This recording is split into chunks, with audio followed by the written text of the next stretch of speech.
do not know, men of Athens, how my accusers affected you. As for me, I was almost carried away in spite of myself, so persuasively did they speak. And yet, hardly anything of what they said is true.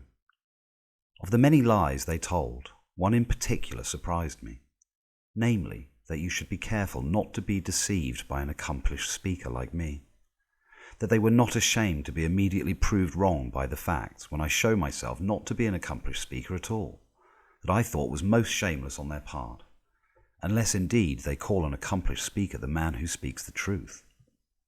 If they mean that, I would agree that I am an orator, but not after their manner, for indeed, as I say, practically nothing they said was true. From me you will hear the whole truth, though not by Zeus, gentlemen, expressed in embroidered and stylized phrases like theirs, but things spoken at random and expressed in the first words that come to mind. For I put my trust in the justice of what I say, and let none of you expect anything else. It would not be fitting at my age, as it might be for a young man, to toy with words when I appear before you. One thing I do ask and beg of you, gentlemen, if you hear me making my defence in the same kind of language as I am accustomed to use in the marketplace by the bankers' tables, where many of you have heard me, and elsewhere, do not be surprised or create a disturbance on that account. The position is this. This is my first appearance in a law court at the age of 70. I am therefore simply a stranger to the manner of speaking here. Just as if I were really a stranger, you would certainly excuse me if I spoke in that dialect and manner in which I had been brought up. So too my present request seems a just one, for you to pay no attention to my manner of speech, be it better or worse, but to concentrate your attention on whether what I say is just or not, for the excellence of a judge lies in this, as that of a speaker lies in telling the truth. It is right for me, gentlemen, to defend myself first against the first lying accusations made against me and my first accusers, and then against the later accusations and the later accusers. There have been many who have accused me to you for many years now, and none of their accusations are true. These I fear much more than I fear Anytus and his friends, though they too are formidable. These earlier ones, however, are more so, gentlemen. They got hold of most of you from childhood, persuaded you and accused me quite falsely, saying that there is a man called Socrates, a wise man, a student of all things in the sky and below the earth, who makes the worse argument the stronger.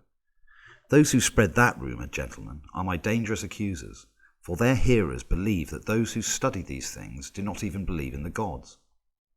Moreover, these accusers are numerous, and have been at it a long time. Also, they spoke to you at an age when you would most readily believe them, some of you being children and adolescents, and they won their case by default, as there was no defence. So just briefly reflect on that. I think it's really just a case, Socrates is saying that the accusers, those that speak against him, have been sort of, they're warped against him from youth, right? So, and he's just asking them to focus on the strength of his argument rather than his character and his manner, because, of course, as he said, he's 70 and it's the first time he's ever appeared in a law court. He's setting out his case, saying I'm completely innocent of these charges, and the main charge is that he's corrupting the innocent minds of the youth of Athens. So I'm going to crack on now with the rest of it, and hope this is enjoyable. What is most absurd in all this is that one cannot even know or mention their names unless one of them is a writer of comedies.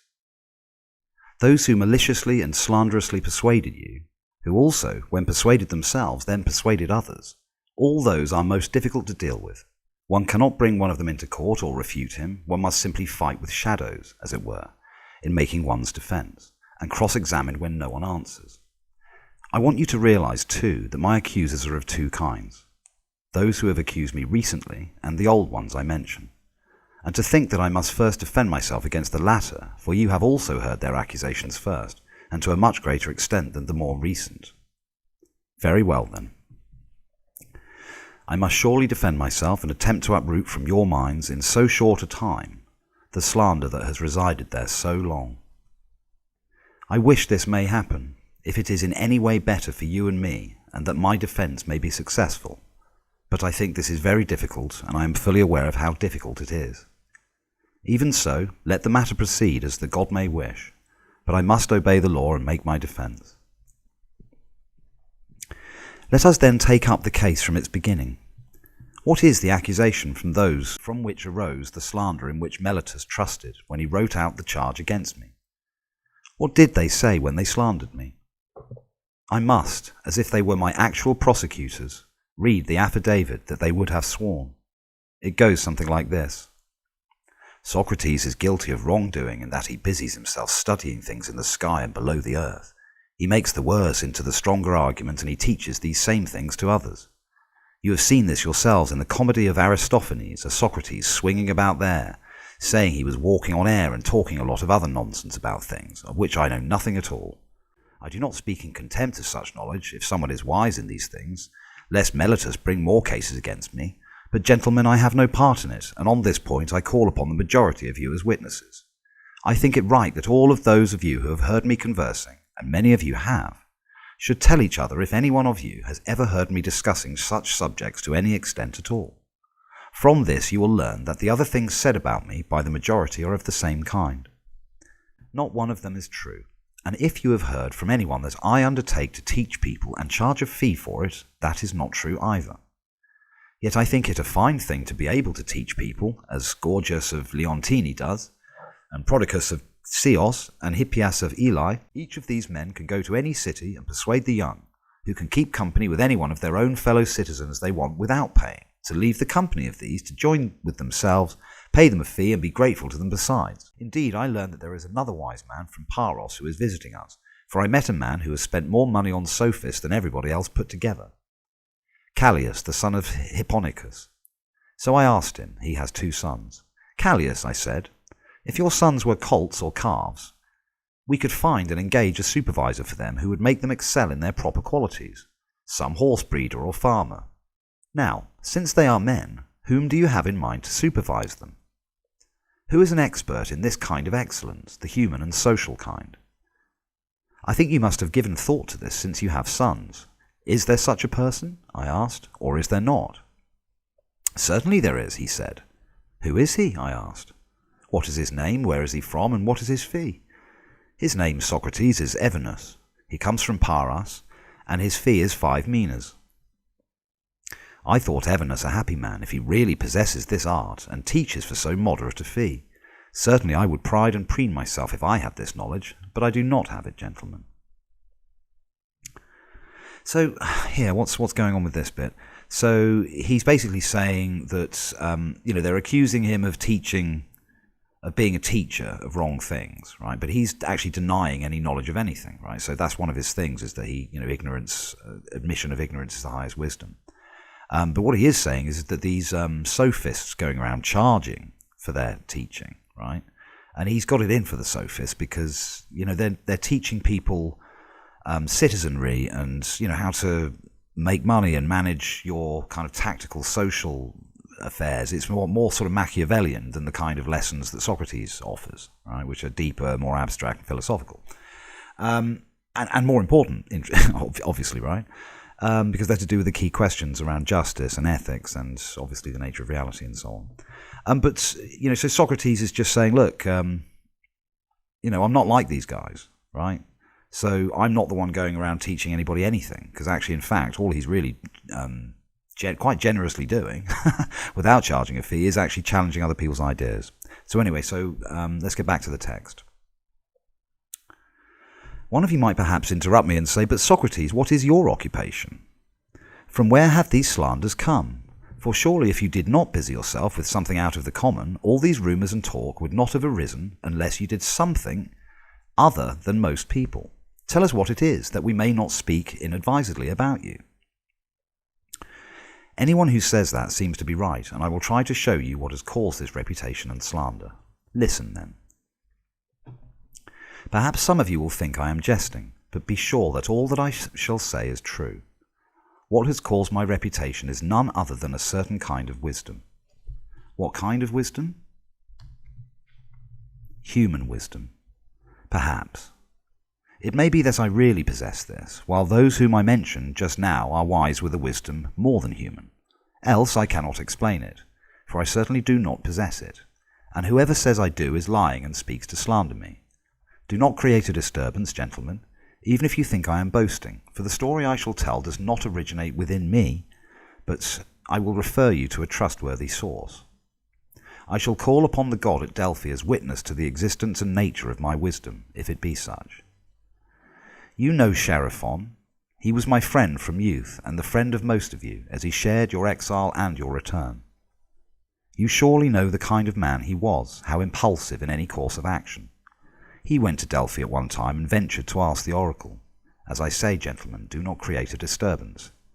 He asked if any man was wiser than I, and the Pythian replied that no one was wiser. Sheriphon is dead, but his brother will testify to you about this. Consider that I tell you this because I would inform you about the origin of the slander.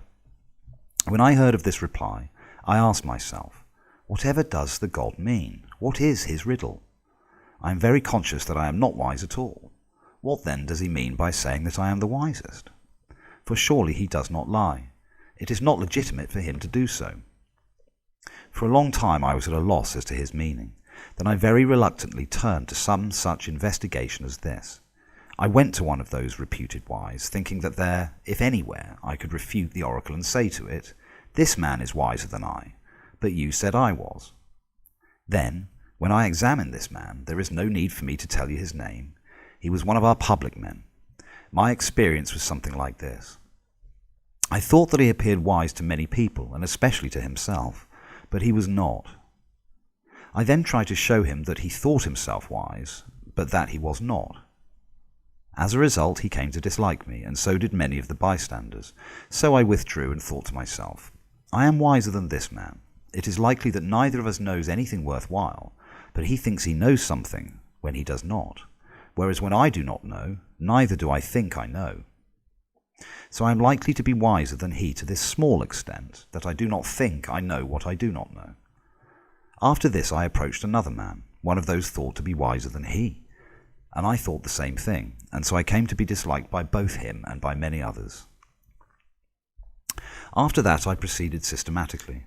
I realized to my sorrow and alarm that I was getting unpopular, but I thought that I must attach the greatest importance to the god's oracle, so I must go to all those who had any reputation for knowledge to examine its meaning. And by the dog, gentlemen of the jury, for I must tell you the truth, I experienced something like this. In my investigation in the service of the god, I found that those who had the highest reputation were nearly the most deficient, while those who were thought to be inferior were more knowledgeable. I must give you an account of my journeyings, as if they were labours I had undertaken to prove the oracle irrefutable. After the politicians, I went to the poets, the writers of tragedies and dithyrambs and the others, intending in their case to catch myself being more ignorant than they.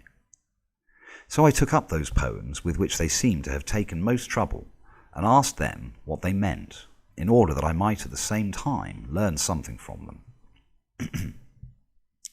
I am ashamed to tell you the truth, gentlemen, but I must.